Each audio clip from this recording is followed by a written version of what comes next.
हम लोग आज पढ़ रहे हैं शूर रामचरितावली और संवाद चल रहा है। इस समय अंगद जो है रावण को समझा रहा है और क्या कह रहा है। अंगद ने रावण से क्या कहा। मूरख रघुपति शत्रु कहावत, मूरख रघुपति शत्रु कहावत। जाके नाम ध्यान सुमिरन ते, जाके नाम ध्यान सुमिरन ते, कोटि जग फल पावत। मूरख रघुपति शत्रु कहावत। नारदादि सनकादि महामुनि, सुमरत मन बच ध्यावत। नारदादि सनकादि महामुनि, सुमिरत मन बच ध्यावत। असुर तिलक प्रहलाद भक्त, बलि निगम नेति जस गावत। मूरख रघुपति शत्रु कहावत। जाकी घर निहरी छल बल करि, लायो विलंब न आवत। 10 और 8 पदुम बन चरले, लीला सिंधु बधावत। मूरख रघुपति शत्रु कहावत। जाई मिलो कौशल नरेश को, मन अभिलाष बढ़ावत।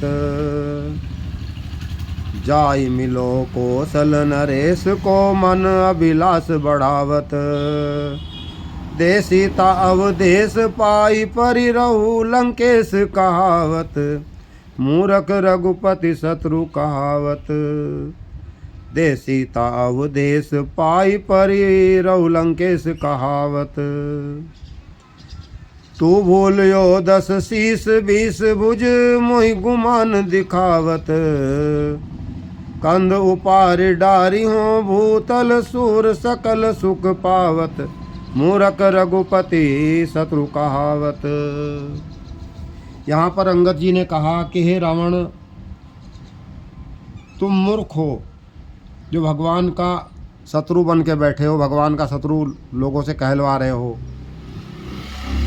सूरदास जी कहते हैं अंगद ने कहा, जिनके नाम जप, जिनके ध्यान तथा जिनका स्मरण करने से करोड़ों यज्ञ करने का फल प्राप्त होता है। अरे मूर्ख, तू उन श्री रघुनाथ जी का शत्रु कहलाता है। भगवान का नाम जपने से करोड़ों यज्ञ का फल प्राप्त होता है। ऐसा शूर रामचरितावली में लिखा गया है। देव ऋषि नारद, सनकादि महामुनि, असुर श्रेष्ठ प्रहलाद तथा भक्त बलि जिनका स्मरण करते हैं, मन वाणी से जिनका ध्यान करते हैं, वेद जिनका यश का गान नेति, वह ऐसा नहीं वह वैसा नहीं, यानी भगवान के विषय में वेद भी पूरा नहीं कह पाते हैं। जिनकी पत्नी को तुम छल बल करके हर कर लाए हो, उन्होंने यहाँ आने में विलंब नहीं किया। अपने साथ वे 18 पदम वानर भालुओं की सेना ले आए हैं और खेल खेल में ही उन्होंने समुद्र बंधवा दिया है। जाकर उन कौशलपति से मिलो, वे शरणागत के मनोभिलाष को बढ़ाते हैं, पूरा करते हैं। श्री सीता जी को देकर उन अवधेश के चरणों पर जा पड़ो। इस प्रकार लंकेश कहलाते रहो, यानी हमेशा लंका के राजा तुम ही रहोगे। भगवान से क्षमा मांग लो। प्रभु शरण में जाने पर तुम्हें लंका का राजा बने रहने देंगे।